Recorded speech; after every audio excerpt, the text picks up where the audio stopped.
다니엘 11장 20절부터 35절까지 제가 읽어가면서 말씀을 설명하겠습니다. 다니엘 11장 20절입니다. 그 위를 이을 자가 토색하는 자로 그 나라의 아름다운 곳으로 두루 다니게 할 것이나 그는 분노함이나 싸움이 없이 몇 날이 못되어 멸망할 것이요.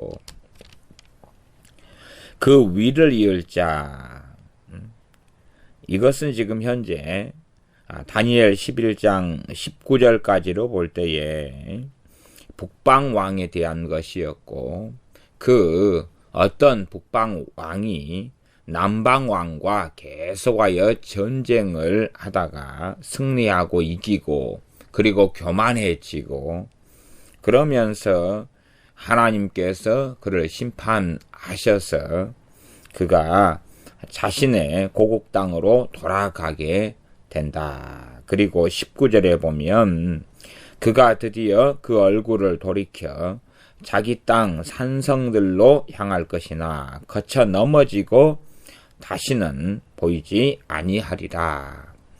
가다가 넘어져서 다시는 나타나지 않는다. 다시 말하면 죽어버리고 만다 하는 것입니다.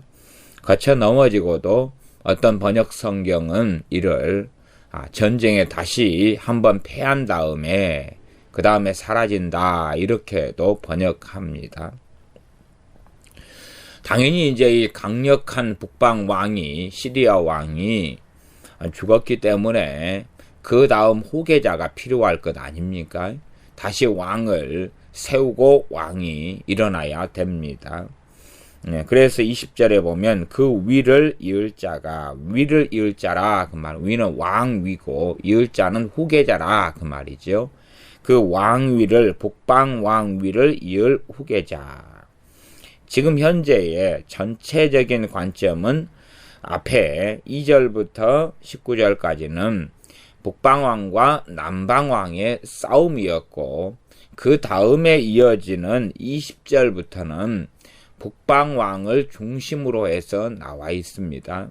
그 북방왕 가운데서도 전체적인 내용이 역사적으로 거의 이 안티오쿠스, 에피파네스, 사세라 일컬어지는 그 왕에 대한 이야기, 말하자면 BC 175년부터 163년 이 정도. 그러니까 연수 계산하면 한 12년 정도 되지요. 12년 정도. 175년부터 163년까지 한 12년 정도 왕 노릇했던 안티오쿠스 4세 에피파네스, 이 사람에 대한 이야기가 중심을 이루어서 나오고 있습니다. 그 위를 이을 자가 일단은 북방왕의 후계자가 토색하는 자로 그 나라의 아름다운 곳으로 두루 다니게 할 것이나, 성경에 토색하는 자라, 그 토색하는 자로 그 나라의 아름다운 곳으로 다니게 한다. 일반적으로 토색하는 자를 누구라 그러냐 그러면 세금 징수원이라 그럽니다. 세금을 걷는 사람, 또 세금을 부과하는 사람 그럽니다. 근데 왜 이 토색이라는 단어를 쓰게 됐을까? 토색이란 말은 빼앗고 약탈하는 것을 이야기하는 거지요. 그러면 세금 징수하는 이 사람들은 당시의 시대상 그렇게 되어질 수밖에 없는 것입니다. 정상적인 법에 의한 세금 부과가 아니라 번 것에 대하여 심지어는 한 60%까지도 빼앗았으니까 이 세금을 거두었던 사람, 신약시대에는 세리들 같은 사람, 이런 사람들이 착하고 아름답고 좋은 삶과 인생을 가질 수 없었다 하는 것은 당연한 이야기가 됩니다. 이 북방왕을 이을 후계자가 토색하는 자로 그 나라의 아름다운 곳으로 두루 다니게 할 것이나, 여기서 그 나라가 뭐냐? 그 나라의 아름다운 곳이 뭐냐? 그 나라를 일반적으로 이스라엘로 이해를 합니다. 그래서 이스라엘로 다니게 해서 그 나라의 아름다운 곳, 그까지를 이스라엘로 보거나 혹은 그 나라를 이스라엘로 봐서 이스라엘의 이 세금 징수원을 통하여 굉장히 과한 이런 세금을 부과하게 된다 합니다. 제가 다니엘 11장에는 이해를 좀 돕기 위하여 우리말 성경을 같이 제가 읽어가면서 설명을 드려오고 있습니다. 우리말 성경은 이 개역 성경이 거의 직역에 가깝다면 거기에도 약간의 의역은 좀 종종 있습니다.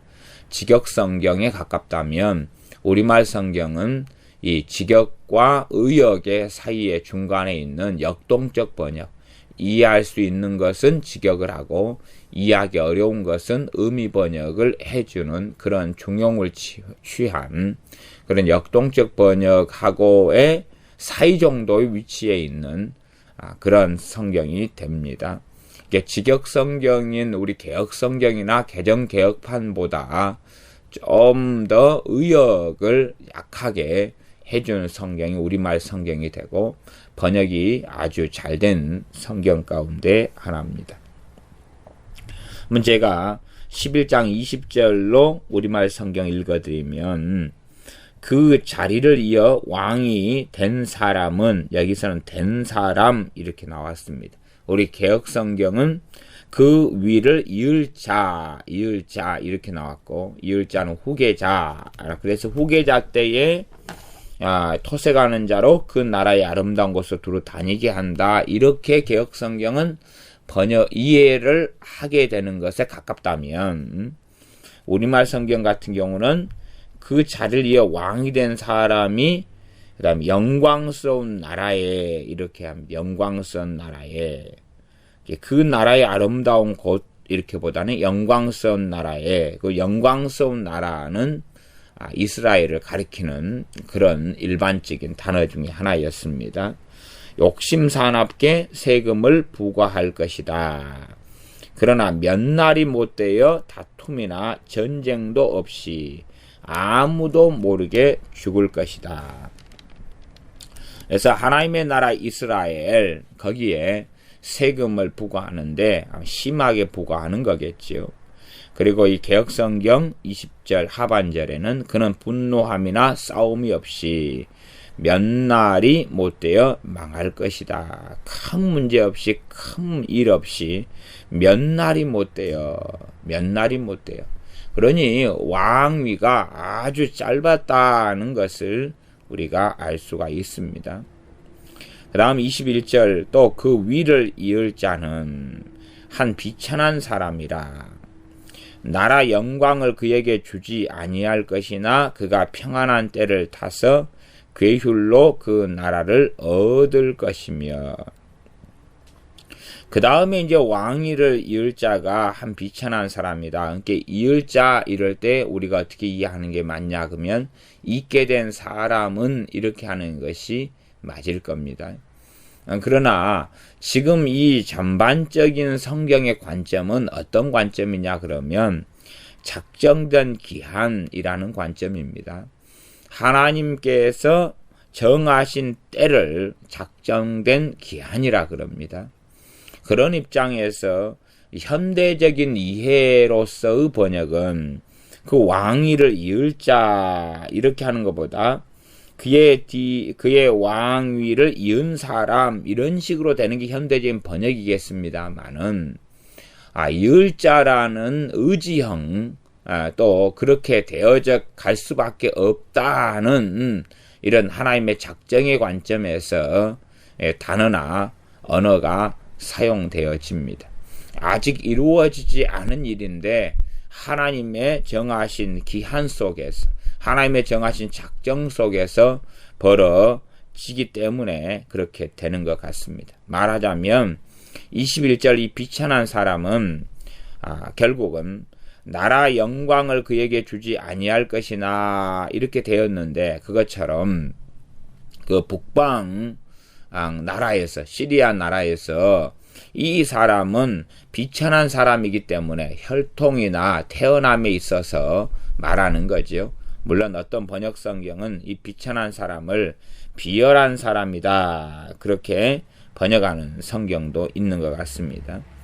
근데 이 사람이 비천한 사람, 말하자면 별로 그렇게 양반집으로 이야기한다면은 우리 홍길동 같은 그러한 형을 형이라 부르지 못하고 아버지를 아버지라 부르지 못하는 그런 엄마가 이런 좋지 않은, 뭐 말하자면은 이 하녀라거나 아니면 창기라거나 이런 양상에, 그러니 결국 굉장히 혈통적으로 당시 왕족 같은 경우는 너무 비천한 이런 사람이 되어져서 그 사람을 신하들이 왕으로 옹립하려고 하는 대상이 아니었다. 그렇기 때문에 그 앞에 이제 후계자가 왕이 돼가지고 몇 날이 못 되어 죽었지요. 특별한 일 없이 사유 없이 죽었다. 이것도 하나님의 기한 작정 속에 있는 것이었습니다. 이 전체적인 하나님의 기원과 작정은 왜 일어나느냐 하면 그것도 하나님의 심판 속에 들어가 있기 때문에 그러합니다. 최소한 우리는 알지 않습니까? 아브라함의 후손들이 이 애굽에서 노예살이를 몇 년을 합니까? 하나님의 기한 작정이 400년 그리고 430년, 실제적으로는 430년간을 노예살이를 합니다. 그게 하나님의 작정된 기한이었다, 그 말입니다. 그렇게 말하자면 이때 이후로 기껏해야 기한이 그걸로 이야기한다면 이 다니엘 11장은 10장에서부터 이어지고 바사왕 고레스 3년이니까 BC 539년이라 치면은 원년이 539년, 538년, 537년이고, 그리고 이 비천한 사람 안티오쿠스 에피파네스 4세가 왕이 됐을 때가 175년이에요. 175년 그리고 537년 그렇게 빼면 400년이 안 나오잖아요. 최소한은. 그러니 이러한 기간들이 하나님께서 말하자면 이 북방왕, 그 지역, 시리아 지역, 거기에 있는 백성들, 그 모든 것에 대한 하나님의 작정된 기한, 하나님의 심판 속, 하나님의 징계 속, 하나님의 진노 속에 그들이 들어가 있어서 하나님께서 이런 자들을 심판의 진노의 그릇으로 삼으셔가지고 이 나라, 또 주변에 있는 나라 민족, 나아가서 이스라엘까지도 진노하시며 징계하시며 심판하시는 시간의 연속성상에 있다라는 이해를 하시면 좋겠습니다. 그런 의미에서 이 성경은 예를 들어서 미리 보겠는데 27절 끝머리에 이는 작정된 기한에 미쳐서 그 일이 끝날 것임이니라. 작정된 기한. 누구의 작정입니까? 하나님의 작정입니다. 그 다음에 쭉 넘어가서 35절 같은 때도 보시면 끝에 마지막 때까지 이르게 하리니 이는 작정된 기한이 있음이니라. 하나님의 작정된 기한. 그 밑에 36절 마지막에 보면 이는 그 작정된 일이 반드시 이룰 것임이니라. 작정된 일이 이룰 것이다. 그렇게 이 반복적으로 작정된 일이 이루어진다 라는 하나님의 말씀이 이어져 나옵니다.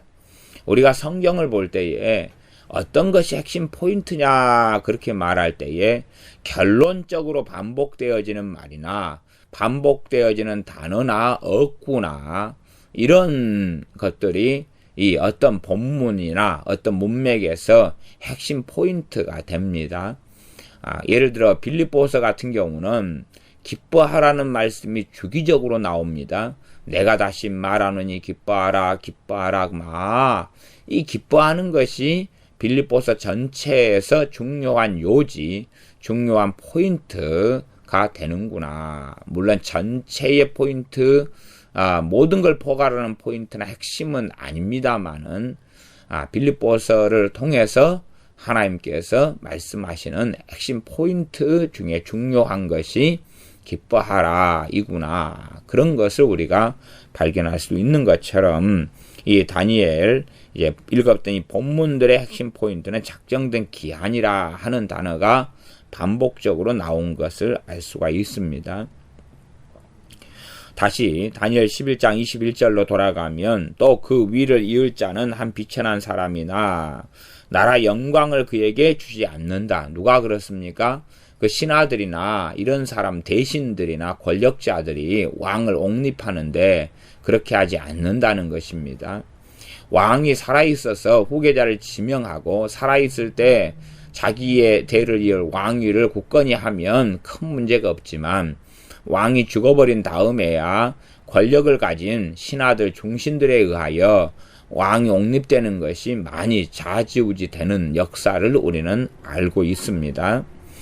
그래서 나라 영광을 그에게 주지 아니할 것이나 성경이 영광이란 단어를 이렇게 사용하는구나 하는 용례를 기억해야 됩니다. 잘 알지 못하면 이 영광이란 단어가 굉장히 애매모호한 단어가 되는데 그 나라 영광이다. 그럼 여기서 영광이 뭘 이야기합니까? 그 왕이 되는 것을 이야기하는 거죠. 왕이 되는 것을. 하나님 나라의 영광, 하나님의 영광, 또 성도의 영광 이럴 때 어떤 식과 방식으로 우리가 이해하면 옳겠고 좋겠구나 하는 힌트를 얻을 수가 있습니다. 그러니 그 중신들이나 이런 사람들이 이 비천한 출신, 물론 왕의 피를 이어받긴 했지만은 이 비천한 이 출신의 사람인 말하자면 안티오쿠스 에피파네스 4세는 왕위를 그에게 이윽지 못하게 주지 않았다는 겁니다. 그런데 그가 평안한 때를 타서 괴율은 속임수고 거짓이죠. 괴율로 그 나라를 얻을 것이며, 그러니까 속임수를 써가지고 이 북방 나라 시리아의 왕이 된다 말씀합니다. 그러니 비천한 사람이다 이렇게 살았으면 얼마나 괄시와 천대와 무시를 많이 당했겠습니까? 이렇게 살한 이 사람이 인성이나 인격이 바르게 형성되지 않았겠지요. 원한을 품었겠지요. 이 사람이 나를 왕으로 너희들이 안 세워? 그렇게 한 사람들, 내가 왕이 된 다음에 너희를 가만둘 줄 알아? 당연히 가만두지 않았겠지요. 피해 숙청이 있었을 것은 당연한 일입니다. 22절입니다. 넘치는 물 같은 군대가 그에게 넘침을 입어 패할 것이요 동맹한 왕도 그렇게 될 것이며 그와 약조한 후에 그는 거짓을 행하여 올라올 것이요 적은 백성을 거느리고 강하게 될 것이며, 이게 하나님의 정하신 기한이고 작정이라 하는 이야기입니다. 말하자면 동맹한 왕도 그렇게 될 것이다. 동맹한 왕이 그렇게 된다는 것은 괴유를 당한다는 이야기입니다. 그 동맹한 왕이면 다른 나라들이겠지요. 23절에 보면 그와 약조한 후에, 그럼 다른 나라, 동맹한 다른 나라하고 약조, 동맹을 맺은 다음에 실상은 그 나라를 멸망시키고 그 나라를 침략하고 노략한다는 이야기입니다. 동맹을 맺었으니까 아군이겠구나. 전쟁을 벌일 때 되면 군사를 원조해 주겠습니다. 그래 가가지고 성 내부에서부터 죽이고 무너뜨려 버리죠. 보통은 잔치를 합시다. 동맹의 연회 잔치를 합시다. 그래가지고 술 먹이고 독약을 먹이고 죽여버리는 이런 방식을 이는 사용했을 것입니다. 그렇게 해서 적은 백성을 거느리고도 강하게 된다. 왜? 이게 하나님의 작정 속에 있기 때문에 그렇습니다. 우리는 엘리야 선지자가 하나님께 새 사람을 기름 부으라 하는 것을 우리는 듣고 압니다. 첫째 사람, 또 그런 사람은 가장 먼저 후계자였던 엘리사 선지자. 그 다음에 이제 우리가 그 다음 이 아람 왕으로 세움받은 사람이라든지 이스라엘 왕 예후라든지 얼마나 이런 사람들이 폭력적이고 많은 사람을 죽였고 멸망시켰고 이런 것 때문에 엘리야 선지자가 참으로 통탄했고 슬퍼했다 하는 것까지 우리가 성경에서 확인할 수가 있다는 것입니다. 하나님의 작정은 그런 것입니다. 그런 것을 우리가 다 이해하고 당연하게 알 수는 없습니다. 그러나 하나님께서는 심판하신 하나님께서는 하나님의 공의 가운데서 이렇게 해 오셨고 또한 지금도 행하고 계시다 하는 사실입니다. 역사의 주관자 심판자가 사람의 눈에서는 잘 알지 못하고 이 땅을 만드신 후에 어떤 어리석은 사람들의 생각으로는 저 멀리 떨어져서 계실 것 같지만 결코 그러하시지 아니하시고 이 땅에 작정된 기환과 정하신 것으로 행하시며 일하시는 분이 하나님이 되십니다. 그래서 24절로 가면 그가 평안할 때에 그 도의 가장 기름진 곳에 들어와서 그 열조와 열조의 조상이 행하지 못하던 것을 행할 것이요. 24절을 우리말로 보면 그는 평화로움 때 가장 부유한 지방으로 쳐들어가서 자기 조상이나 조상의 조상들조차 참아하지 못했던 짓을 할 것이다. 그는 힘으로 빼앗은 물건들과 재산을 사람들에게 나누어 줄 것이다. 누구에게 나누어지겠습니까? 그를 지지하고 따르는 그런 사람들에게 나누어 주지요. 그래야지만이 더 따르게 될 것이니까요.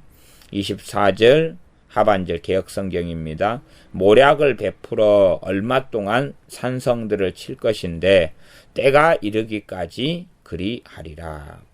때가 이르기까지, 그 때가 누구의 때입니까? 하나님이 정하신 때까지가 그렇다 그 말입니다. 산성들을 이렇게 치는데 공격하고 때로 무너뜨리고 그것이 언제까지 가능하냐? 하나님의 정하신 작정 기한까지 그러하다 그 말입니다. 너는 이때까지 이것을 해라. 물론 이가 하나님으로부터 그런 명령을 받지 않았지만 하나님께 주신 권세가 그만큼이다 그것입니다. 25절 그가 그 힘을 떨치며 용맹을 발하여 큰 군대를 거느리고 남방 왕을 칠 것이요. 남방 왕도 힘이 크고 강한 군대를 거느리고 맞아 싸울 것이나 능히 당하지 못하리니 이는 그들이 모략을 베풀어 그를 침이니라. 큰 군대를 거느리고 남방왕을 친다. 지금 이 사람은 북방왕이지요. 북방왕이 된 이 비천한 사람으로 북방왕이 된 안티오쿠스 에피파네스 4세가 일반적인 해석이고 이해고 저도 이걸 타당하게 본다고 말씀드렸습니다. 이제 다시금 앞에 했던 역사적인 전례처럼 남방왕과 싸운다 그 말이지요. 왜? 남방왕과 싸워서 전쟁에서 승리해야지만이 과거의 알렉산더 대제 대왕처럼 다시금 제국을 이룰 수 있기 때문에 그렇습니다. 당시에 로마가 다시 일어났고 로마가 신흥 강국이 되어져 갔을 때 그런 상황의 때입니다. 로마가 아직 제국은 형성하지 못했지만 강대국이 되어져 있었을 때가 당시의 때입니다. 그래서 어떤 면에서는 로마의 견제를 받기도 했던 때입니다. 말하자면 로마까지는 공격해서 점령할 힘까지는 없는데 이집트 이 남방까지 무너뜨리고 나면 그럴 힘까지 얻어서 대제국을 건설할 만한 이런 역량이 되게 되려고 끊임없이 남방 왕과 싸움을 할 수밖에 없었던 것입니다. 그래서 남방 왕과 싸우는데 25절 남방왕도 힘이 크고 강한 군대를 거느리고 맞아 싸울 것이나 남방왕 이집트죠. 이집트에서 그렇게 하는데 능히 당하지 못한다. 이는 그들이 모략을 베풀어 그를 칩니다. 왜 당하지 못하느냐? 이 그들이 이렇게 말할 때 그들이 보다는 북방왕이 그러는 것이 좀 더 해석이 매끄럽고 맞을 겁니다. 북방왕이 모략을 써가지고 남방왕을 공격한다는 것입니다. 뭐 어떤 모략이냐? 그게 그 다음에 나와 있습니다. 26절에 보면 자기의 진미를 먹는 자가 그를 멸하리니 남방왕의 진미를 먹는 사람이 남방왕을 멸하겠다. 진미를 먹는 사람이 누구겠습니까? 측근들이죠. 이 남방왕이 신뢰하고 권력을 주 신하, 측근들 혹은 뭐 장수, 장군들 그렇게 말할 수도 있고 또 진미를 먹으면 주로 왕족, 형제, 가족 이렇게도 심지어는 말할 수가 있습니다. 그래서 이 진미를 먹는 자가 남방왕을 멸망시킨다. 이것이 누구의 모략입니까? 이 북방왕 안티오쿠스 4세 에피파네스의 모략이었다 하는 것입니다.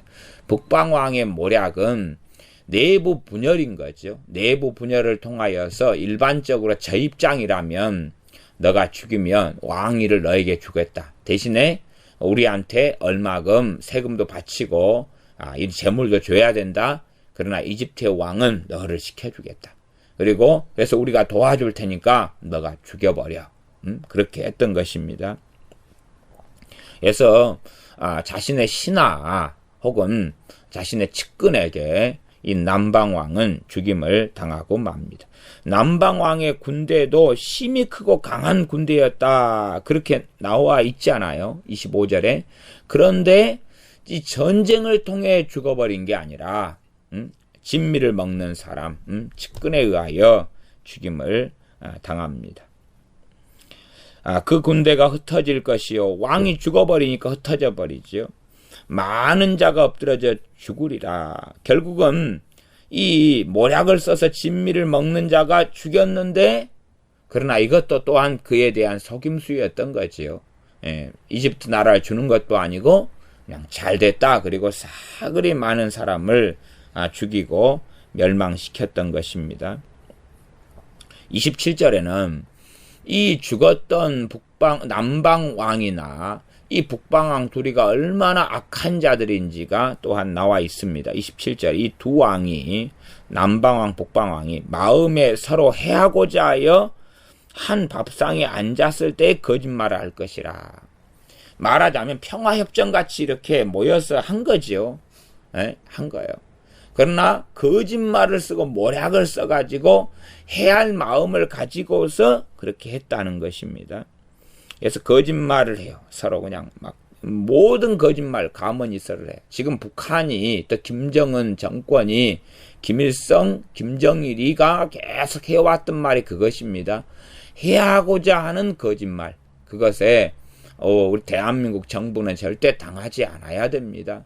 그러나 유감스럽게 대한민국의 많은 국민들과 많은 국회의원들은 거기에 넘어가고 당하는 것을 봅니다.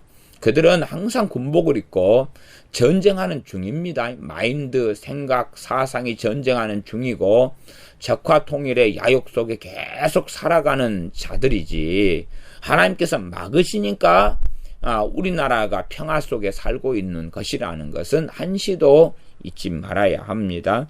그들은 전쟁하고 침략하려는 이 속이는 마음과 정신과 악한 계교를 가진 이들이 북한의 정권일 뿐만 아니라 유감스럽게 그 정권의 지배 속에서 그 길을 함께 걷는 사람들이 북한의 2300만의 사람들이지. 북한의 김정은이만 나쁜 놈이고 북한의 2300만은 선량하고 깨끗하고 좋은 사람이다. 그러면 절대 안 되는 것입니다.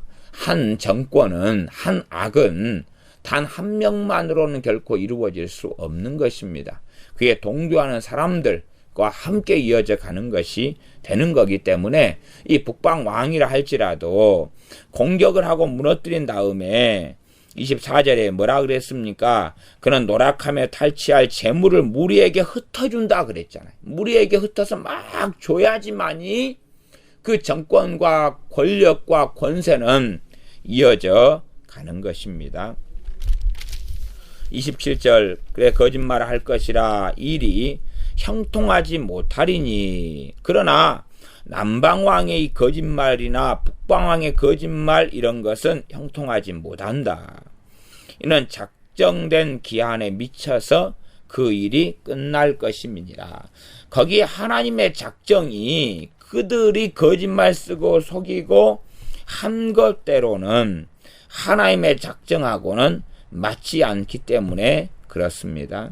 27절을 우리말로 제가 읽어드리면 우리말 성경 그러나 일이 잘 되지는 않을 것이다. 이 일은 하나님께서 정하신 때에 끝이 날 것이기 때문이다. 자기들이 마음대로 모략을 쓰고 거짓말을 해서도 끝낼 수 있는 게 아니라 하나님의 정하신 때, 하나님의 작정된 기한에서야 끝난다 그런 말입니다. 자신들이 최종 권력자고 자신들의 뜻대로 될 것처럼 보여도 하나님의 정하신 기한에서야 이것들이 정돈이 되는 것이다 하는 것입니다. 28절 북방왕은 많은 재물을 가지고 본국으로 돌아가리니 많은 재물을 가지고 돌아간다. 다시 말하면 이 전쟁에서는 승리했지만은 남방왕 이집트를 완전히 통합하고 이집트를 완전히 이렇게 복속시키고 한 나라로 만들지 못했다는 이야기입니다. 승리해서 많은 재물은 끌고 갔지만 하나님의 정하신 것이 아니기 때문에 이 남방왕 이집트를 완전히 그냥 과거에 알렉산더가 통일했던 것처럼 그렇게 하지 못했다는 이야기입니다. 대신에 많은 승리는 거두었기 때문에 많은 재물은 가지고 본국으로 돌아갔다는 것입니다. 많은 재물을 가지고 본국으로 돌아가리니 그는 마음으로 거룩한 언약을 거스리며 임의로 행하고 본토로 돌아갈 것이며 다시 29절에 작정된 기한이 또 나오죠. 제가 앞에는 3번밖에 안 찾았지만 여기 29절에 작정된 기한에 그가 다시 나와서 남방에 이를 것이나 이번이 그 전만 못하리니 작정된 기한에 다시 남방에 다시 이집트에 또 공격하러 온다 그 말이죠. 그러나 그 앞에보다는 못하다. 그러면 그 사이에 이제 28절이 본국으로 가는 길에 시리아로 이집트의 군사 원정을 왔다가 공격하러 왔다가 침략한 다음에 다시 시리아로 가는 길에 누가 있습니까? 이스라엘이 있습니다. 영광의 나라, 거룩한 나라, 하나님의 백성 이스라엘이 있습니다. 그렇기 때문에 거룩한 언약 이렇게 말할 때에 이스라엘과 관련돼 있구나 하는 것까지 우리가 당연하게 이해할 수 있습니다. 그는 마음으로 거룩한 언약을 거스리며 임의로 행하고 누구에게 임의로 행하겠습니까? 이스라엘에게 임의로 행하지. 포악을 행하고 얼마나 많이 멸망시키고 이렇게 비극을 가져올 것인가. 29절을 29절이네요. 28절, 28절이죠. 28절을 우리말 성경으로 제가 읽어보겠습니다. 북방왕이 많은 재물을 가지고 자기 나라로 돌아갈 것이다. 그러나 그의 마음은 거룩한 약속을 어기며 마음대로 하고서 자기 나라로 돌아갈 것이다.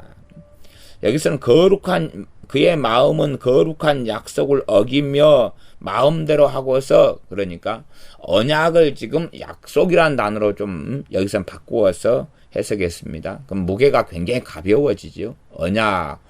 언약의 뜻 가운데 약속도 한 뜻이지만 하나님과의 굉장히 무겁고 이러한 강렬한 것을 표현하기 위한 것으로는 언약이란 단어가 훨씬 더 적당하고 적절하게 보입니다. 물론 현 시대 사회에서는 언약이란 단어를 거의 사용하지 않고 그냥 젊은 애들이 우리 100일 언약식 하자 뭐 이런 식으로 가볍게 써버리니까 좀 이제 사라져가는 단어가 돼서 약속으로 하지만, 그래서 번역상 그의 마음은 거룩한 약속을 어기며 마음대로 한다. 그럴 때에 약한 감이 있고 약간은 오해될 만한 번역의 소지가 있는 것 같습니다. 그의 마음으로 거룩한 언약을 거스린다. 마음에서 그러니까 행동으로 나타나죠. 마음이 먼저고 그 다음에 행동이 그 다음입니다. 항상 그래서 성경은 마음의 문제 그러면서 행동의 문제를 함께 다루어 갑니다. 정말로 마음에서부터 거룩한 언약을 거스린다는 것은 하나님을 미워하고 증오하고 싫어하고 하나님의 백성을 증오하고 미워하고 싫어한다 그 말입니다. 거룩한 언약은 하나님과 하나님의 백성 사이에 맺은 거죠. 하나님을 섬기는 믿음과 신앙 이것을 포괄해서 이해할 수도 있습니다. 그렇게 하나님과 하나님 백성 사이에 이루어진 언약이 거룩한 언약입니다. 그 거룩한 언약 가운데 하나님의 백성은 하나님을 섬기고 믿음 생활을 합니다. 이러한 모든 것을 지금 이는 마음으로부터 이것을 거스린다 그 말이에요. 마음에서부터 이러한 거룩한 언약을 싫어하고 미워한다 그 말입니다. 그래서 우리말 성경에 그의 마음은 거룩한 약속을 어긴다. 그러니까 어긴다는 것과 거스린다는 게 틀리죠. 비슷한 말인데 이게 틀려서 제가 우리말 성경의 번역은 좀 이 부분이 좀 부족하고 좋지 않다. 그렇게 제가 말씀드렸습니다. 차라리 우리 개역 성경의 번역이 훨씬 더 낫습니다. 이런 부분은. 그렇게 마음에서부터 거룩한 언약을 거스리니까 임의로 자기 마음대로 이제 이스라엘 백성에게 행해버립니다. 그리고 본토로 돌아갑니다. 29절에 다시 작정된 기한에 그가 다시 나와서 남방에 이르지만 그 전만 못하다. 그 이유가 30절에 있습니다. 이는 기띔의 배들이 이르러 그를 칠 것임이라. 우리가 기띔의 배들, 그러면 이걸 다른 말로 하면 잘 아는 이 로마의 배들입니다. 로마가 그때 일어나가지고 힘을 발하고 있었습니다. 그러니까 이러한 이집트를 정복해가지고 완전히 강력한 나라, 제국의 기틀을 만드는 것을 누가 반대합니까? 로마가 반대합니다. 로마가 반대해서 배들로 와서 이들을 공격한다는 것입니다. 30절엔 그를 치고 기띔의 배들, 그럼 로마의 배들 이렇게 이해하시면 됩니다. 나중에 기띔 이렇게 나왔을 때에 로마라 이렇게 이해해도 좋습니다. 그가 낙심하고 돌아가며 다시 돌아가는 길에 누가 있습니까? 이스라엘이 있죠. 거룩한 언약을 한하고 임의로 행하며 돌아가서는 거룩한 언약을 배반하는 자를 중히 여길 것이며 거룩한 언약을 한한다.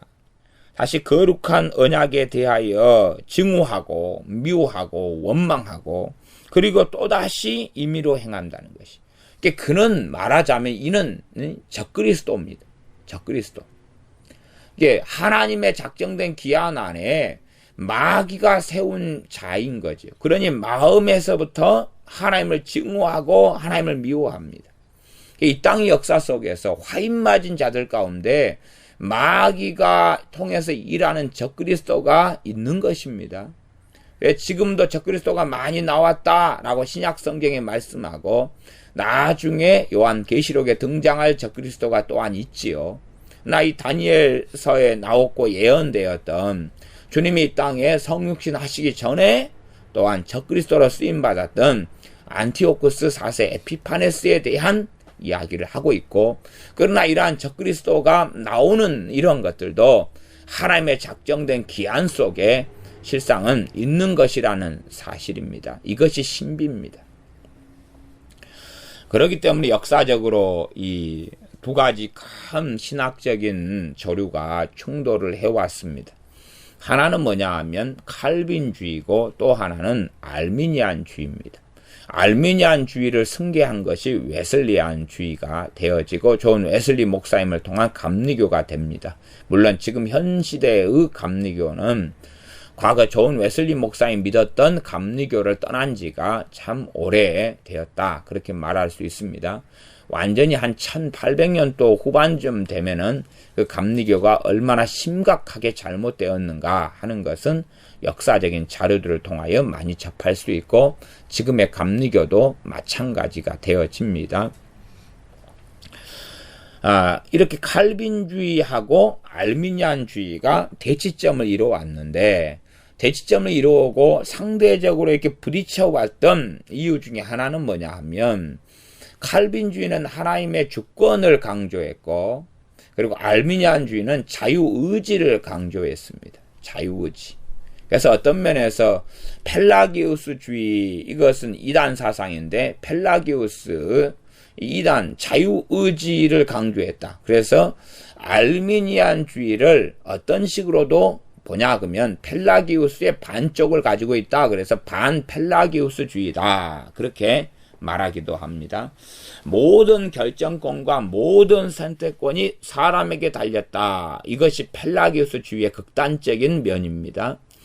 그래서 이단으로 전개되었는데 그 반펠라기우스 거기에 주장의 반쪽은 가지고 있다. 그러면 알미니안주의, 알미니우스 이 교수가 말하자면 정립한 것처럼 보이지만 그 전부터 역사적으로는 알미니안주의는 존재했다. 그렇게 제가 전에 칼빈주의, 알미니안주의에 대한 역사적 배경 등을 다룰 때에 그런 이야기를 했던 적이 있습니다. 그러면 알미니안주의의 핵심은 뭐라고 이야기해도 자유의지가 핵심이고 칼빈주의 핵심은 하나님의 예정 또 하나님의 주권 안에 예정이 있는 거죠. 하나님의 예정, 하나님의 작정 이것이 중심이 됩니다. 그러하니 계속 이 둘이 충돌할 수밖에 없는 겁니다. 유감스럽게 충돌하면 충돌할수록 극단적으로 가는 것이 사람들의 사상이고 사람들의 이해입니다. 부부도 어떤 견해나 의견 가지고 크게 충돌하지 않을 때는 덜 극단적이 됩니다만은 두 사람이 충돌하고 대판 싸우고 나면 더 완고해지고 더 극단적이 되는 경향을 가지게 되어집니다. 그래서 칼빈주의는 하나님의 주권이 중심이기 때문에 하나님의 주권에서 이제 구원의 문제도 하나님의 절대 주권에 있는 양상. 그래서 예정과 유기 이렇게 가고 그 다음에 알미니안주의는 사람이 중심이기 때문에 사람이 자유의지로 믿느냐 안 믿느냐. 믿음은 성경의 믿음은 두 가지 측면을 다 가지고 있습니다. 구원 얻는 믿음은 하나님이 주신다고 말씀하고 사람의 책임의 믿음에 대하여 주님께서 끊임없이 왜 믿음이 적은 자들아 왜 아직도 믿지 않느냐 라고 계속 책망하시는 두 가지의 이야기가 성경 계속 나오는데 칼빈주의에서 극단적으로 흘러가 버리면 믿음은 사람의 책임이 없고 하나님만의 소관이라고 생각하는 한쪽의 말씀은 잡고 다른 말씀은 버려버리는 걸로 가고 마찬가지로 알미니안주의도 굉장히 무서운 것은 믿음을 자기들이 만들어내는 고안물로 삼아버리고 맙니다. 구원 얻는 믿음도 성경은 명백하게 하나님께서 구원 얻는 믿음을 주신다라고 말씀했는데도 불구하고 우리가 구원 얻는 믿음을 만들어낼 수 있다. 믿고자 하면 믿고 안 믿고자 하면 안 믿을 수 있다. 물론 그 내용이 전체 믿음에 대한 내용은 아니지만 성경에서 말씀하는 사람의 책임에 놓인 부분에서의 믿음에 대한 것은 그건 맞아요. 그러나 또한 마찬가지로 구원에 대한 믿음은 하나님께서만 유지하시고 하나님께서만이 주시는 것인데 그것을 구원을 결국은 사람의 소관으로 집어넣어 버리고 맙니다. 이런 극단적인 측면이 있습니다. 그런 부분에서 다니엘서는 이 양자 간의 것을 다 지금 잘 말씀하고 있는 것입니다. 어떤 면에서는 알미니안주의에 경종을 울리기도 합니다. 알미니안주의에 경종을 울리기 때문에 왜요? 하나님의 작정된 기한이 계속 나와 있잖아요.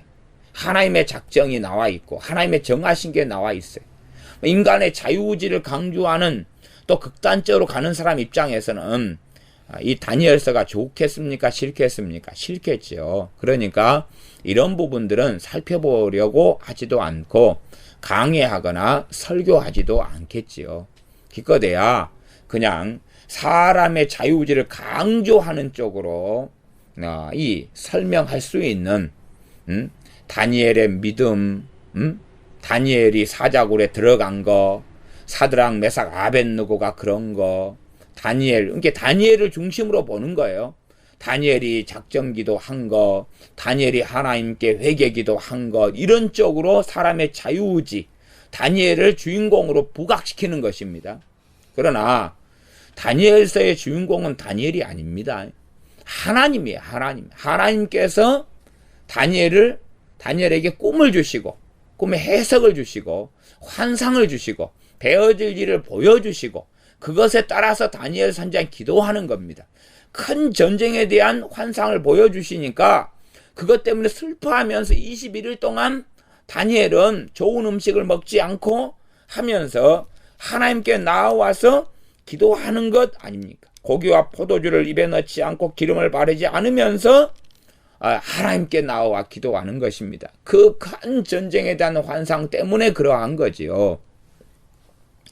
하나님이 주관자이신 것이 다니엘서는 1장부터 12장까지 핵심적으로 나왔는데 어리석은 사람들은 자기 입맛에 맞는 본문들만 몇 개 가져다가 다니엘 선지자의 자유의지를 강조하면서 다니엘 선지자가 임의로 자신의 믿음으로 그렇게 하나님을 잘 섬겼어요 하고 맙니다. 그러나 가브리엘 천사장은 나타날 때마다 반복적으로 뭘 이야기합니까? 하나님께 은혜를 크게 입은 자라, 하나님께 크게 은혜를 입은 다니엘이여 하고 계속 말씀하고 있는 것입니다. 저는 마찬가지로 극단적 칼빈주의에서 모든 게 하나님의 작정이다, 그것은 당연히 제가 믿고 인정하고 성경도 말씀하는 것입니다. 그러나 그 작정에서 과연 세세한 모든 작정이냐? 실제로 말하자면 어떤 사람이 충농증 걸렸는데 그것도 하나님의 작정이냐? 어떤 사람이 치질에 걸렸는데 그것도 하나님의 작정이냐? 어떤 사람이 어제 저녁에 콩나물국을 먹고 잤는데 그것도 하나님의 작정이냐? 그 사람이 어제 콩나물국을 먹어서 오늘 화장실에 갔더니 콩나물 대가리가 응아에서 나왔는데 그것도 하나님의 작정이냐? 그럴 때 그건 아니라 하는 것입니다. 그건 아니라. 사람들은 모든 것을 하나님의 절대 주권으로 넣고, 하나님의 절대 주권은 맞습니다. 맞습니다. 그러나 하나님의 그 절대 주권 하에서 사람들에게 뭘 허락하시는 것입니까? 자유의지를 허락하시는 것입니다. 그러나 하나님의 정하신 기한, 이렇게 다니엘서에 나와 있는 것은 하나님의 절대 주권 속에서 아무도 변개시킬 수 없고 아무도 달라지게 할 수 없다는 것입니다. 마귀도 사단도 그렇게 할 수 없다는 것입니다. 예를 들어 요한계시록에 나와 있는 용이 전쟁하게 되고 다시 용이 그 군대를 거느리고 미가엘 천사가 거느린 군대하고 하늘에서 싸웁니다. 그리고 지지요.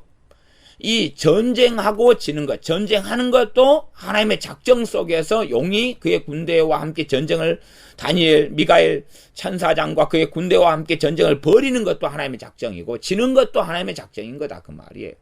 그러지 용이 주인공이 아니고 마귀가 주인공이 아닙니다. 장기판의 절에 불과하다, 그 말이죠. 하나님의 정해진 작정 속에서 이 마귀도 움직이는 것이고 그 테두리 안에서 마귀가 자유의지를 가지고 행하는 것이다 하는 것입니다. 하나님이 어떤 사람에게, 인생에게, 느부갓네살 왕에게 권세를 주셨기 때문에 거기에서 그가 임의로 행했던 것이고 그가 임의로 행해서 하나님이 정하신 마지노선 선을 넘었기 때문에 하나님께서는 그를 징계하시며 심판하셨다. 때로는 7년 동안 짐승이 돼서 살게 하시기도 하셨던 것입니다.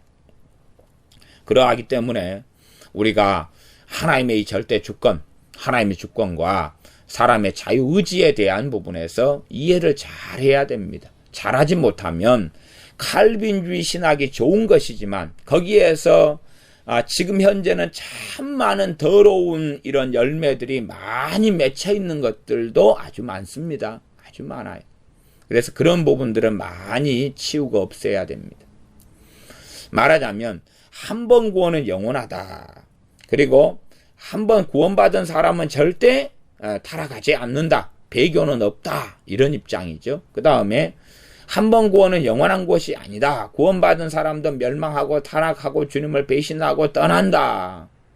이 두 가지가 있어요. 이 두 가지. 이 두 가지 가운데 저는 당연하게 일반적 상식적으로 말씀드리면 당연히 성경이 명확하게 주여 주여 하는 자마다 다 하나님 나라에 들어오지 않는다라고 말씀하셨어요.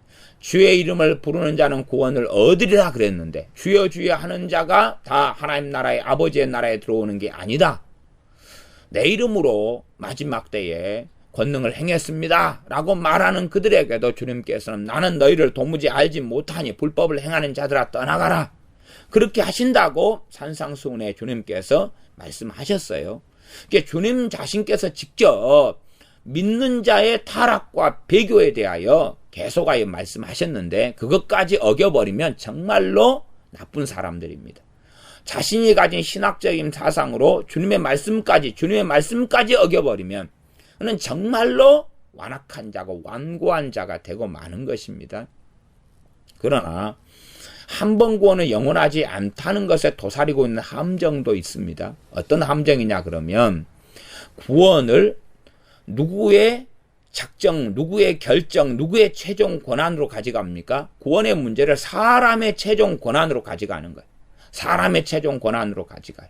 그래서 결국은 타락도 자기 마음대로, 믿는 것도 자기 마음대로 한다.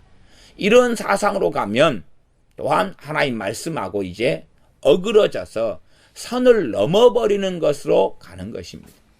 마찬가지로 한 번 구원을 영원하다는 것 안에 또한 일면의 진리가 있어요. 그것을 무시하고 이해하지 못하면 안 됩니다.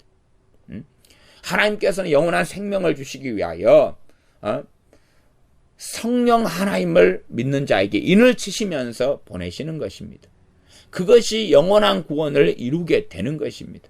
그런 측면을 이해하지 못하는 가운데 그냥 사람의 측면만 생각해버리면 참 어리석은 그런 사람이 됩니다. 그래서 이 하나님의 작정에 대한 부분, 하나님의 예정에 대한 부분을 꼴도 보기 싫어하는 사람들이 있습니다.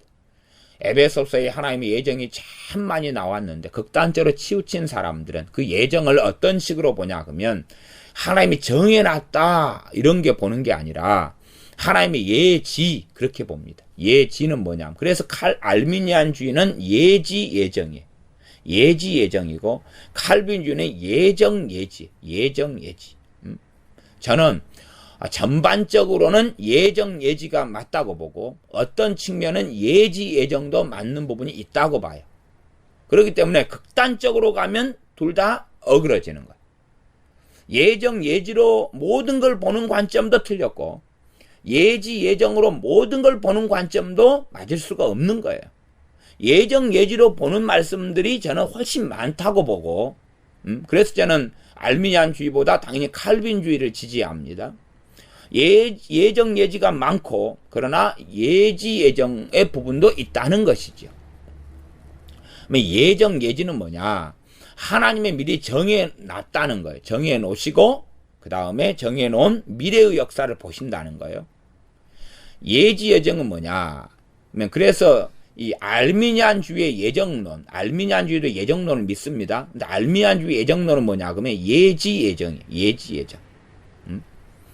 차라리 알미니안주의 예정론은요, 칼빈주의보다 훨씬 더 운명론적입니다.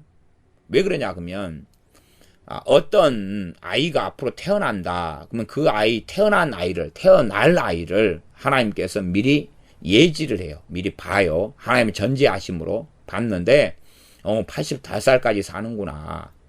그 다음에 몇 월 며칠 날 태어나가지고 그때부터 이런 분유를 먹구나. 남양 분유를 먹네. 그리고 그걸 하나님이 본다 그 말이에요. 그래가 누구 부모 밑에서 태어나가지고 이렇게 살고 이렇게 걷고 걷는 것은 언제 하네? 그냥 하나님이 말하자면 구경꾼의 입장에서, 구경꾼의 입장에서 그걸 본다 그 말이에요.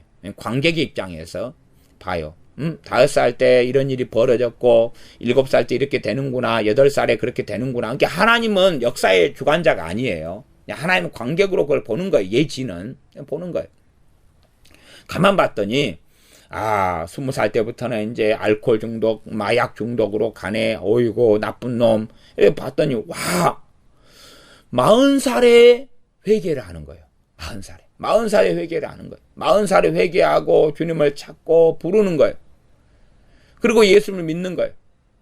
그걸 하나님 본다면 너 40살에 너가 회개하고 회심하는구나. 하나님의 관객 입장에서 봤어요. 그 다음에 이제 너 40살에 너 하나님께 돌아오니까 그래서 그 다음에 너 예정 그렇게 했다 그 말이에요. 그러니까 미리 그냥 태어날 사람을 본 다음에 너 40살에 너 믿게 되지. 그러니까 너는 예정했어. 그것이 그들의 예정이에요. 그들이 이해하는 예정론은 그런 것입니다. 자기들이 알미니안주의를 믿는다 그러면서 자기들이 믿는 신학적인 예정론이 뭔지도 모르면 참 공부 좀 해야 됩니다. 신학 공부 좀 해야 돼요. 그것은 더한 운명론이에요. 말하자면 모든 것이 예지란 말을 하나님이 다 봤으니까 그대로 된다는 거 아니에요. 하나님이 본 것 그대로 운명론적으로 흘러가는 대로 된다는 거죠. 하나님 관여 없이. 그게 더 무서운 예정입니다. 40살에 믿게 되니까 예정. 너는 85세 죽을 건데 84살에 믿네? 너 예정. 그렇게 한다 그 말이에요. 그러나 성경의 예정론은 그런 운명론하고는 아주 다릅니다. 마찬가지로 극단적 칼빈주의에서 이야기하는 그냥 누구는 네 천국 태어나기 전에 그 다음에 너는 지옥 이렇게 예정한 것도 잘못이다 그 말이에요. 그런 예정과 유기도 잘못된 것입니다. 이중 예정이라 그러는데 그래서 이 알미니안주의를 믿는 사람은 유기라는 말을 싫어합니다. 유기는 하나님이 버리심을 이야기해요. 유기를 싫어해요. 보기도 않고 그런 거 없다 그래요. 성경이 얼마나 하나님 말씀 뽑아버리는 게 많냐는 성경에 유기가 있습니다. 하나님 버리시는 게 있어요. 사울이 타락했을 때 사울을 버렸잖아요.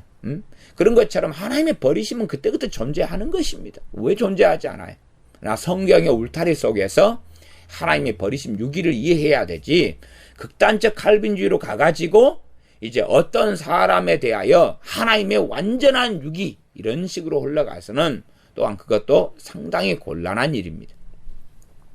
물론 이런 신학적인 견해 차이를 제가 짧은 시간을 통해서 다 말씀을 드릴 수 있다 그러면 신학자들이 이렇게 오랜 세월 동안 헤매고 또한 싸우고 극단적이 될 이유가 없었을 것입니다. 제가 아무리 이해력이 좋다고 할지라도 하나님의 작정에 대해서 어떻게 100만 분의 1이라도 이해하겠습니까? 그럴 수 없는 정직한 겸손함 가운데 우리 모두가 거해야 됩니다. 또한 사람의 자유의지에 대해서 아무리 논한다 할지라도 그 자유의지는 당연하게 하나님의 손 안에서 벌어지는 것이고 하나님의 정하신 기한 안에서 또한 하나님께서 허락하신 안에서 벌어지는 것입니다. 그러하지 느부갓네살 왕에게 하나님께서 권력을 권세를 주셨더니 느부갓네살 왕이 자유의지를 행하는데 갑자기 소설처럼 말한다면 제우스 신이 되어버려요. 그 자유의지가 가능합니까? 가능하지 않습니까? 안 되죠. 아니면 느부갓네살이 나는 왕이 놀라운 하나님 주신 권세가 있고 자유의지가 있도다. 그러니 나는 오늘부터 독수리가 될란다. 독수리 변신해가 날아다니는 일이 있습니까? 없습니까? 없잖아요. 지혜 자유의지는 인간 안에 속한 것이다 그 말이에요. 어떤 사람을 임의로 죽이고 멸망시킬 수 있지만 그가 나는 하늘을 슈퍼맨처럼 날아다녀야지 해봐야 불가능한 자유의지죠. 상식적으로 생각해도 사람의 자유의지라는 건 얼마나 제한적인지 압니다. 나는 땅을 밟고 다니지 않아야지, 공중에 30cm 떠가지고 날아다녀야지 하고 아무리 자유의지를 주장한다 그래도 어떻게 가능합니까? 나는 1년 내내 잠을 안 자고 살아야지, 그런 자유의지와 결심을 한다 그래서 그게 가능한 자유의지입니까? 불가능한 거잖아요. 그러니까 자유의지를 생각하는 사람은 그게 무한하다는 착각 속에 당연하게 안 들어야 되는데, 유감스럽게 알미니안주의에 심취해 있는 사람들은요, 자신의 자유의지가 무한하다고 생각하는 거예요. 인간으로서의 자유의지도 명백한 한계 속에 있는 것입니다. 지가 물고기처럼 헤엄칠 수 있습니까? 지렁이처럼 땅속을 뚫고 돌아다닐 수 있어요? 기계 기구를 이용해서 얼마나 흉내는 낼 수 있지만, 그러나 그렇게 못하는 것이, 지가 메뚜기처럼 뛰어다닐 수 있어요? 벼룩처럼 뛰어다닐 수 있어요? 사람이, 인간의 자유의지가 새처럼 날아다닐 수 있어요? 없어요. 비행기나 행글라이더나 어떤 기구를 이용해서 흉내는 좀 낼 수 있다, 그런 말이에요. 그러나 원천적으로 인간 안에서 하나님께서 제한하고 가둬놓은 것 안에서 만 행할 뿐이지 그걸 넘어설 수 없는 것이에요. 구원의 문제에 있어서 사람의 자유의지를 극단적으로 해서 사람에게 모든 구원이 달렸다, 이런 식으로 흘러가는 것은 무서운 교만입니다. 무서운 교만. 구원에 있어서 전적인 주권은 당연히 하나님께 있습니다. 그러나 구원 안에서 사람에게 하나님께서 자유의지를 허락한 부분이 있다는 것까지는 우리가 이해를 해야 돼. 구원 안에서 사람의 자유의지를 허락한 부분이 있는 것이, 그렇기 때문에 이 다니엘 12장에도 그렇게 말씀하지 않습니까?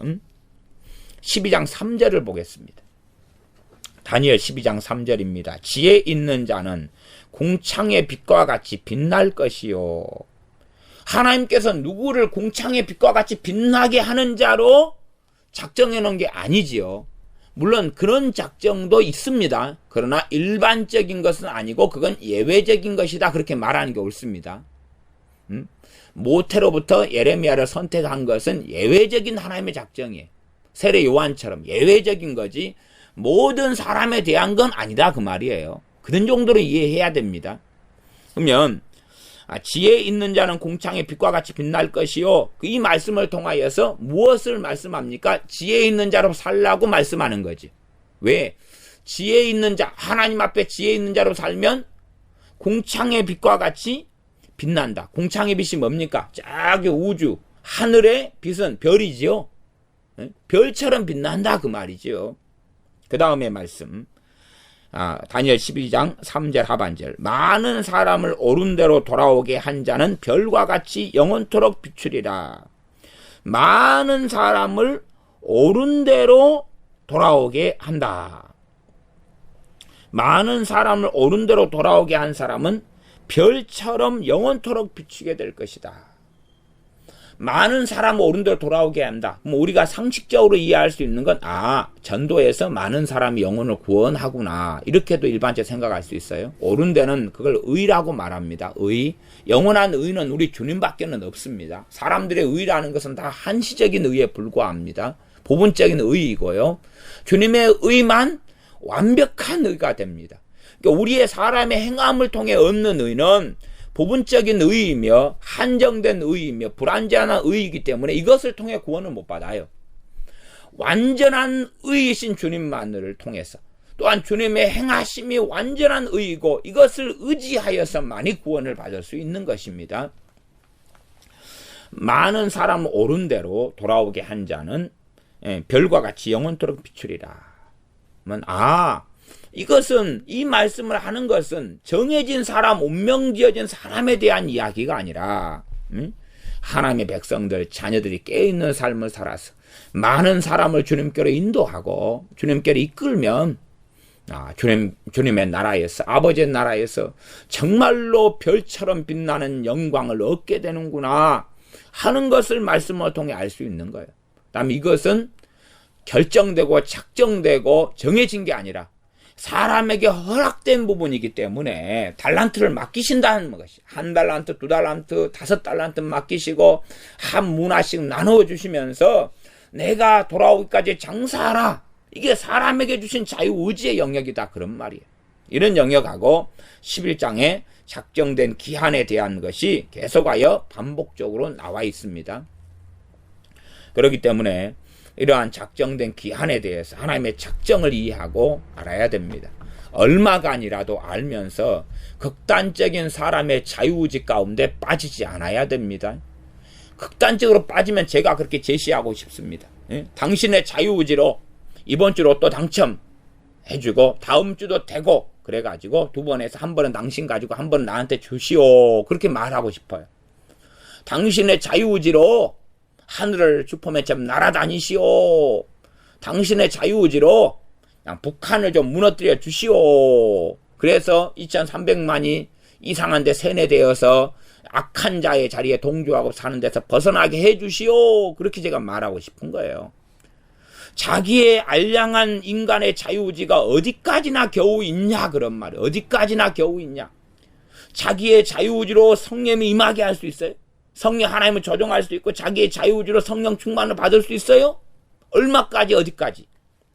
그러니까 성령 충만을 받는 것도 자기의 자유의지에 달린 것처럼 보이지만 실상 그런 것도 아니에요. 그런 것도 아니에요. 그러니까 이 두 가지의 측면, 하나님의 주권과 인간의 자유의지의 측면을 긴밀하게 지혜롭게 잘 조화를 이루어야 돼. 어떤 부분은 하나님의 주권에 하나님의 작정된 기한에 속한 영역, 어떤 것은 좀 더 자유의지가 좀 더 많은 영역, 어떤 것은 이 두 개가 신비롭게 결합되어 있는 영역, 뭐 이런 것들이 많은 거예요. 이걸 어떻게 우리가 다 이해할 수 있겠어요? 최소한 다니엘 11장에서는 이런 앞으로 예를 들어 이 다니엘 선지자 입장에서는 그래도 지금 537년이라고 하면은 437년, 그 다음에 337년, 237년, 그 다음에 137년까지 가면 400년이죠. 거기에서 지금 175년부터 벌어질 일이다 그 말이에요. 그러면은 360년 정도 좀 지난 다음에 산수를 잘 못하면은 고민할 건 없습니다. 대양 그런갑다. 그러니까 360년, 300 몇십 년 뒤에 벌어질 것들을 하나님께서 작정해가지고 미리 말씀해 놓는 거예요. 야, 되어질 일을 예지해가지고 말씀한 게 아니라 그 말이에요. 예지해서. 이렇게 내가 제3자로서 구경해 보니까, 그런 일이 벌어지더라. 그런 게 아니에요. 그건 더 무서운 것입니다. 그건 더 무서운 것이에요. 그러면 사람은 하나님의 관여 없이 운명 지어져 있다. 그 말이에요. 예지란 말은. 이게 무서운 것입니다. 하나님의 예지를 어디 부분까지만 이해하는 게 좋겠느냐. 하나님의 지혜 부분과 연결해서 예지를 이해하는 게 옳습니다. 하나님의 지혜로우심과. 예를 들어 사람의 한정된 예지도 있습니다. 이게 제가 이 하나님에 대한 부분을 신론이 아니기 때문에 더 자세하게 설명은 안 하겠습니다. 그러나 한 부분의 이해는 그렇게 하나님의 지혜 부분과 관련해서 생각해 볼 수 있다. 뭐 우리 한정된 지혜 입장에서 한번 생각해 보겠습니다. 우리가 개미를 관찰해요. 그러면 우리가 개미를 대해서 예지할 수 있어요. 왜냐 그러면 저 개미가 그러면은 최소한의 예지는 저 개미가 병정개미다. 그럼 병정개미 안에서 움직일 거 아니에요. 일개미다. 그럼 일개미의 패턴만 알면 될 거 아니에요. 여왕개미다. 그럼 여왕개미 패턴만 알면 될 거 아니에요. 그러니까 우리 사람이 곤충을 관찰하는 것처럼 사람은 정말 위대한 존재처럼 생각하지만 하나님이 우리를 만들 때 우리도 메뚜기나 바퀴벌레하고는 다르지만 이 인간의 한계 테두리 안이 있다 그 말이에요.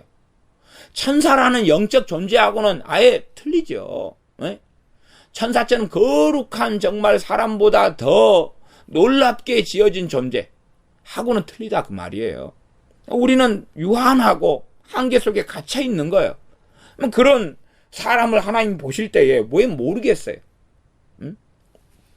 우리가 살인범을 보면 우리가 예지하면 대부분 맞아요. 저 살인범은 잡히기 전에는 계속 살인할 거지, 폭력할 거지, 강간할 거지, 때가 되면 잡히겠지, 감옥에 있겠지, 거기에서 무기징역 받아서 계속 있겠지, 거기서도 포악하게 살겠지. 응? 예외적으로 주님을 믿고 만날 수 있으나 주님 믿고 만났다 그래도 변화가 쉬워요? 어려워요? 어렵죠. 응? 어떤 사람이 막 성길 내는 사람을 보면은 우리가 예지할 수 있어요. 저 사람 또 계속 평생 죽을 때까지 성깔 부리고 살겠네. 성기를 저렇게 많이 내니까 가족과의 관계가 좋지 않지. 응? 또 저 사람이 누군가하고 함께 사귀게 되면 오래 가지 않겠지.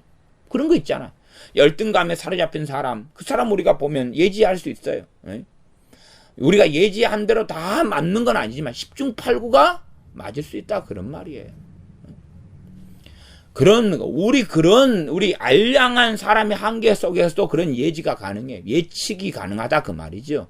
그러면 전능하신 하나님의 지혜에 있어서는 어쩌겠냐 그 말이에요. 최소한 우리가 생각해 볼 수 있는 것이, 우리가 공부 못하는 우리 자식이 있어요. 그러면 우리가 우리 자식에 대해서 예측할 수 있어요. 공부 못해요. 노력도 하지 않아요. 그렇게 자기 마음대로 살아요. 그러면은 얘가 어떤 삶을 정말 행복하고 정말로 아름다운 성취를 이루고 정말로 위대한 삶을 살 것이다. 이건 절대 예측되지 않아요. 그래서 그러한 삶으로 터닝할 수 있도록 부모는 끊임없이 기회를 주려고 그러고 충고를 하고 격려를 하고 때로는 야단을 치고 혼을 내고 그러면서 무거운 엉덩이를 움직이게 만들려고 애를 쓰는 거다 그 말이에요. 그러하지 사회적으로 이야기하는 어떤 간증들처럼 그냥 나는 공부 하나도 안 했는데 갑자기 천재가 돼버렸어요. 그런 일은 벌어지지 않는 것이지요. 그래서 하나님의 작정에 대한 이야기가 여기에 나와 있어요. 하나님의 작정. 하나님이 정해놓으신 것. 정해놓으신 아내가 제가 느부갓네살 왕의 사례로 계속 말씀드려 왔다시피 그의 임의로 행하는 것이 있다 그 말이에요. 그럼 여기에서도 지금 임의라는 단어가 있죠. 이것이 자유의지의 영역이에요. 그러나 하나님이 정해놓은 작정의 기한 안에서 있다는 사실이에요. 다시 좀 앞으로 넘어가서 27절로 보면 일이 하반절 형통하지 못하리니 왜? 지그들이 어떤 일을 주관하려고 했는데 그게 안 된다 그 말이지. 그 이유는 이는 작정된 기한에 미쳐서 그 일이 끝날 것임이라. 하나님의 작정된 기한이 있기 때문에 그런 일이 자기들이 계획했고 거짓말했고 속였던 일이 안 된다는 것이에요. 그 다음에 28절에 보면 28절 하반절에 이 북방왕이 거룩한 언약을 마음으로 거스리며 임의로 행하며 자기 마음대로 행했다 그러잖아요. 이렇게 성경에 나와요. 하나님의 정하신 대로 행했다 하는 게 아니라 임의로 행했다. 자기 마음대로 행했다 그 말이에요. 사사기로 한다면 사람들이 자기 소견에 옳은 대로 행했다 그 말하고 비슷한 거예요. 지 마음대로 했다 그 말이에요. 이것이 하나님의 작정된 안에서 각 사람들에게 허락하신 자유의지예요. 이 속에서 나아가서 30절도 30절 하반절에 그렇게 나왔죠. 그가 낙심하고 돌아가며 거룩한 언약을 한하고 임의로 행하며 그가 자기 마음대로 행했다 그 말이에요. 그렇게 해서 이스라엘을 공격하고 비참하게 하고 3절 하반절 돌아가서는 거룩한 언약을 배반하는 자를 중히 여길 것이다. 이것을 일반적으로 어떻게 이해하냐 그러면 이 배교한 유대인들 가운데 다 하나님을 섬기는 바른 마음을 가진 사람보다는 하나님을 등지고 배반하고 배신하며 자기 마음대로 살아가는 사람이 말하자면 역사적으로는 항상 절대 다수였어요. 절대 다수. 극소수에 깨어있고 하나님을 경외하는 사람이 있었고 절대 다수는 항상 하나님을 배반했어요. 유대인들은, 이스라엘 사람들은. 그건 역사적인 성경의 구약성경에 증명된 것입니다. 사람들 구약성경 유대인들은 항상 거룩했어, 좋았어. 그런 지금의 유대인들도 거룩하고 너무 하나님 뜻대로 살아. 이런 거짓말을 믿는데 그건 이스라엘의 광적으로 빠져있기 때문에 생기는 문제입니다. 그래서 배교한 유대인들 이렇게 요즘에 번역된 쉬운 성경이나 쉬운 성경이 됐나요? 이 우리말 쉬운 말 성경이나 현대 어성경 이런 것은 제가 확인했더니 배교한 유대인들 이렇게 나와 있습니다. 다른 성경 제가 다 읽어봤는데 얼마 전에 읽은 건 아니어서 기억은 잘 안 납니다. 거룩한 언약을 배반하는 자를 중히 여긴다. 그럼 배교한 유대인들 이렇게 해석하는데 저 같은 경우는 배교한 유대인들보다 좀 더 개념이 폭넓을 거라 생각합니다. 말하자면 거룩한 언약을 배반한다. 그럼 어떻게 생각할 수 있어요? 지금 이스라엘이 멸망한 다음에 사마리아처럼 혼혈족이 되잖아요. 혼혈족. 반은 유대인이고 반은 이방인이고. 아마 이런 계통의 사람들, 이런 사람들은 끊임없이 뭘 어그러뜨립니까? 하나님 말씀을 어그러뜨리고 자기 중심적인 이해로 성경을 끌고 온단 말이에요. 혈통적 유대인보다 반쪽이니까. 그런 의미에서 아마 그런 계열의 사람들은 하나님의 언약을 어기며 지 맘대로도 살기를 원하니까 이런 사람들을 중심으로 이야기하는 것이 아니겠나 하는 저 개인적인 생각. 이게 이런 것도 포괄해서 하는 말씀이지 단순하게 배교한 유대인이라 이렇게 번역을 하는 것은 상당히 좀 문제가 있다. 물론 참조해 볼 만한 이해를 돕기 위한 번역은 된다. 물론 이렇게 봅니다. 31절 군대는 그의 편에 서서 성소 곧 견고한 곳을 더럽히며 이 지금 북방왕 일반적으로 안티오쿠스 4세 에피파네스 이 사람의 군대가 성소 곧 견고한 곳을 더럽힌다.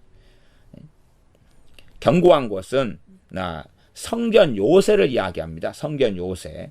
성전을 강력하게 지키죠. 그러나 이것을 이제 무너뜨리고 그 다음에 매일 드리는 제사를 폐하며 멸망케 하는 미운 물건을 세울 것이다.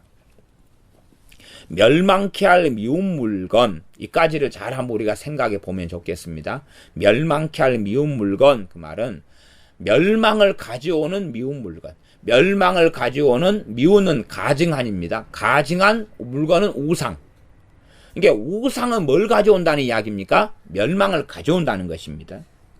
우리말 성경의 31절 하반절을 제가 읽어보면 하나님께서 미워하시는 물건을 성전에 세워 멸망을 불러올 것이다. 이렇게 해석합니다. 저는 이제 요 우리말 성경에 하나님께서 미워하시는 물건을 성전에 세워 멸망을 불러올 것이다. 저는 이제 이렇게 번역에는 전적으로 찬성을 하지는 않습니다. 우리 개혁 성경식이 차라리 좀 낫다 이렇게 봅니다. 그냥 결과론적으로 이야기해 버리니까 멸망케 하는 미운 물건. 우상을 섬기고 숭배하고 예를 조상 제사를 지내고 이면 하나님의 진노와 멸망을 가져오는구나. 우상 숭배 속에 있는 사람은 하나님의 멸망을 가져오는구나. 그러면 진노 속에 있기 때문에 당연하게 하나님 보호도 없고 은혜도 별로 없을 것이고 전혀 없다, 100% 없다 이렇게는 제가 말씀 못 드립니다. 왜냐하면 하나님의 은혜의 자비하심을 제가 어떻게 제한합니까? 그러나 성경대로 한다면은 정말로 하나님의 진노가 있는 건 정확한 사실입니다. 정확한 사실입니다. 32절 그가 또 언약을 배반하고 악행하는 자를 괴울로 타락시킬 것이나. 여기서 언약은 약속으로 이해하는 게 좀 더 맞습니다. 앞에 있는 언약하고 이제 하나님의 언약, 이런 구약, 신약, 옛 언약, 새로운 언약 이런 무게감 있는 하나님의 언약이 아니라 여기 언약은 서로 약속을 하는 그런 언약이 되어집니다. 그런 언약, 말하자면 23절에 있는 그와 약조한 후에 그는 거짓을 행하여 그런 약조라 이렇게 생각하시면 좋겠습니다. 그래서 그가 또 언약을 배반하고 악행하는 자를 괴울로 타락시킨다. 그렇게 해서 약속을 어기고 악행하는 자, 언약을 배반하고 악행하는 자를 괴울로 타락을 시킨다. 괴울은 속임수로 그들을 타락시킨다.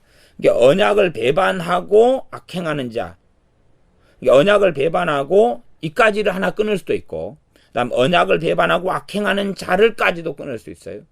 그러면 언약을 배반하고 악행하는 자 이렇게 끊으면 언약을 배반한다는 것을 이제 제가 아까 약속으로도 봤는데 이걸 성경의 언약으로도 볼 수도 있어요. 그렇게 보면은 지금 하나님을 배반한 사람들, 배교한 사람들, 이렇게 하고 악행하는 사람들을 괴울로 거짓말로 타락을 시킨다. 이렇게 보는 게 좀 더 맞겠네요. 왜 이게 좀 더 맞냐 그러면 30절 하반절에 보면 이 이해가 맞겠네. 그러면 언약으로 보는 게 더 맞겠습니다. 그러면은 그래 봐봅시다. 30절 하반절에 보면 거룩한 언약을 배반하는 자를 중히 여긴다 그랬죠. 이게 거룩한 언약을 배반하는 사람, 거룩한 언약은 지금 하나님을 섬기는 믿음과 신앙에서 배교한 사람들입니다. 그런 사람들을 더 중히 여긴다, 더 높여주고 그들을 등용을 한다는 이야기인데 그들과 연관된 것 같네요. 32절 그가 또 언약을 배반하며 악행하는 자를 이렇게 한 사람을 이제 또 어떻게 만들어버려요? 괴율로 내 편이야, 너희는 내 식구야 했다가 그 다음에는 속임수를 통해서 타락을 시켜버린다 그 말. 더 그냥 안 좋은 길로 가게 하는 것입니다. 32절 하반절 오직 자기의 하나님을 아는 백성은 강하여 용맹을 발하리라. 이때에 하나님을 아는 사람은 더 강하고 용맹을 발한다. 하나님의 백성들, 하나님의 자녀들 가운데 하나님을 아는 사람들은 이러한 정말로 힘든 시간들을 보내지요. 왜? 매일 드리는 제사를 폐해버렸잖아요. 31절에. 그다음에 멸망케 할 이제 가증한 우상을 성전에 세웠잖아요. 그러니 제사도 드릴 수 없고, 그리고 끊임없는 이 핍박이 찾아오는 거지. 왜냐하면 이렇게 했다는 이야기는 이 이스라엘 성전이나 이스라엘 신앙에서 누구를 중심으로 세워버리냐 그러면은 이 배교자들을 중심으로 세워버렸다는 이야기 아니에요. 그러니 참된 신앙을 가진 사람들 얼마나 핍박하겠어요. 그런데도 불구하고 오직 자기 하나님을 아는 백성은 강하여 용맹을 발하리라. 용맹스럽게 믿음의 길을 걸어가고 용맹을 발하리라. 그 말은 우리말 성경은 용감하게 행동할 것이다 이렇게 번역되어 있습니다. 33절 백성 중에 지혜로운 자가 많은 사람을 가르칠 것이나 그들이 칼날과 불꽃과 사로잡힘과 약탈을 당하여 여러 날 동안 쇠폐하리라. 지혜로운 자가 많은 사람을 가리키는데도 불구하고 이 지혜로운 사람은 칼날, 불꽃, 사로잡힘, 약탈 참만 고통을 당하죠. 이 지혜로운 자들의 일부는 칼날에 죽고 불꽃은 불에 태워 죽는 거죠. 그 다음 사로잡힘은 포로가 돼서 잡혀가는 거고 그 다음에 약탈을 당하는 거, 노략을 당하고 비참한 일을 당하는 거죠. 그래가지고 여러 날 동안 쇠피하리라. 한 명에 대한 이야기보다는 이 지혜로운 사람들 이럴 때 하나님의 백성들이죠. 하나님께서 정말 하나님 앞에 바르게 믿음을 가지고 사는 백성들을 이야기한다. 이 백성들의 어떤 사람은 죽고 어떤 사람은 포로 잡혀가 어떤 사람은 약탈을 당하고 이러면서 이제 쇠폐한다는 것은 이 사람들이 전반적으로 신앙의 힘도 약해져 간다 이렇게도 이해할 수 있고 아니면 참으로 깨어있는 사람들이 많이 당하고 없어지니까 소수가 더 돼가는 거죠. 아주 소수가 돼가고 소수가 되니까 힘도 발휘하지 못하는 거죠. 이렇게 되는 것까지도 포함할 수 있습니다. 35절 또 그들 중 지혜로운 자 몇 사람이 쇠폐하여 무리로 쇠폐하여 지혜로운 사람 몇 사람이 쇠폐한다면 우리말 성경은 그들이 약해 쓰러질 때쯤 약해져 쓰러질 때쯤 조금 도움을 받을 것이다. 그러나 많은 사람이 속임수로 그들 편에 설 것이다. 다시 34절 봐보세요. 그들이 쇠폐할 때에 도움을 조금 얻을 것이나 이 34절을 제가 안 했네요. 그들이 쇠폐할 때에 도움을 조금 얻을 것이나 많은 사람은 교율로 그들과 친합할 것이며 많은 사람이 속임수로 지금 말하자면 깨어있는 하나님의 자녀들 백성들과 함께 속임수로 우리도 이렇게 하나님 섬깁니다. 그렇게 해서 야합을 해가지고 그들 편에 서게죠. 말하자면 전쟁으로 한다면 성 내성 안에서 반란을 일으키는 이런 방식을 쓰겠다는 것이죠. 꼭 공산주의자 북한의 김정은이나 김정일의 세력이 남한 안에 간첩들을 심어가지고 내부에서 이렇게 분란을 조성하고 거짓을 일삼는 그런 것하고 똑같습니다. 북한에서 얼마나 김일성의 정책에 따라서 돈을 원조를 많이 했어요. 남한에 있는 식자진 지식인들에게 돈을 원조를 많이 해서 자기 사람으로 참 많이 키웠습니다. 그건 정말 우리가 과거의 정보나 이런 걸 알면 상식적인 이야기입니다. 그러니 지금 현재 권력자들 또한 유명한 사람들 그런 사람들 가운데 김일성이가 김정일이가 준 돈을 가지고 살아가지고 그 자리에 선 사람들이 많다는 것입니다. 이런 방식인 것 같습니다. 35절 또 그들 중 지혜로운 자 몇 사람이 쇠폐하여 여기서 쇠폐하여 이것을 우리말 성경은 그 몇몇 지혜로운 사람들은 죽임을 당할 것이다. 이렇게 여기 쇠폐는 죽임을 당한다는 걸로 번역을 했습니다. 참조하시라고 제가 말씀드리는 겁니다. 그들 중 지혜로운 몇 사람이 쇠폐하여 무리로 연단되며 정결케 되며 희게 되어 마지막 때까지 이르게 하리니. 무리로 연단되고 정결케 되며 희게 되어, 깨어있는 하나님의 사람들은 몇 사람은 죽고 그렇게 되지만 깨어있는 하나님의 사람들의 이 환난을 당하면서 연단되고 정결케 되고 희게 되는구나. 그래가지고 마지막 때까지 이르게 되는구나. 이 마지막 때는 누구의 마지막 때겠습니까? 이 사람, 적그리스도인 이 안티오코스 4세 에피파네스를 이야기하는 걸로 이해하는 것이 타당성이 있습니다. 안 그러면은 마지막 때까지 이르리니, 그러면은 마지막 때까지 이 사람들이 이때부터 몇 년을 더 산다, 1000년을 더 산다, 2000년을 더 산다, 그 말이 안 되죠. 그렇게 되는 건 아니죠. 그래서 마지막 때까지 이르게 하리니 이는 작정된 기한이 있음이니라.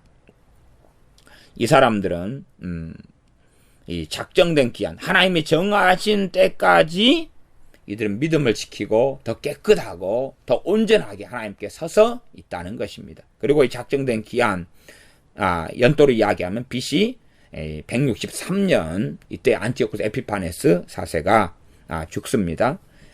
이 내장 벌레가 먹어가지고 죽었다, 이런 역사적인 이야기를 전에 제가 했었습니다.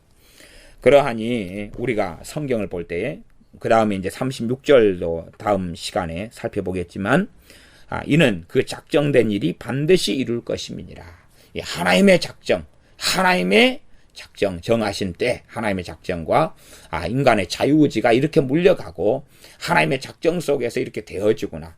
그럼에도 불구하고 여기서 핵심 포인트는 뭡니까? 하나님의 작정이 핵심 포인트예요. 하나님의 작정, 하나님의 절대 주권 속에 이걸 다 이해하지 못합니다.